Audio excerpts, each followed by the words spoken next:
કેમ છો સર? મજામાં? જોરદાર ઓલવેઝ. સર પહેલા તો કોંગ્રેચ્યુલેશન્સ આપણે હિતુ નરેશ કનોડિયા પ્રોડક્શન માટે. Thank you. અને તમારી ફિલ્મ આવે છે બેહદ હા અને જય કન્યા લાલ કી, હા તો એના માટે પણ કોંગ્રેચ્યુલેશન.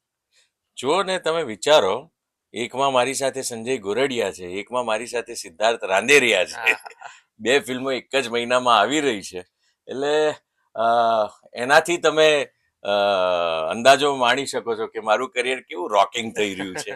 મસ્ત, બહુ જોરદાર, બંને અલગ વિષયો, અલગ વાતો, પણ તે છતાંય એન્ટરટેનિંગ એન્ડ કન્ટેન્ટ બેઝ છે, એટલે ખૂબ મજા આવશે. બંને અલગ અલગ પ્રકારની ફિલ્મો.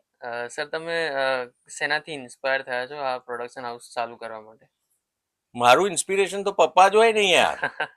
એમનાથી જ ઇન્સ્પાયર્ડ છું. એ જે રીતે એમણે પોતાના કરિયરને કે પોતાના જીવનને જે રીતે જીવ્યા છે, જે વળાંકો એમણે અનુભવ્યા, અને એનાથી પ્રેરિત થઈને હું પણ મારા જીવનની અંદર જે એક એક એક એક તબક્કા આવે છે એ બધા ઓળંગી રહ્યો છું, ને આઈ એમ વેરી હેપી.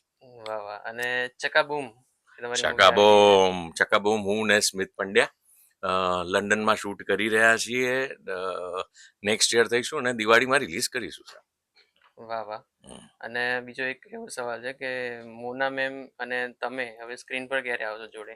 બહુ જલ્દી. ચકાબૂમમાં પણ એ છે, અને વાહ આમ વાહ. પણ બીજી એક બે પિક્ચરો એવી આવી રહી છે જેમાં તમે અમને સાથે જોશો.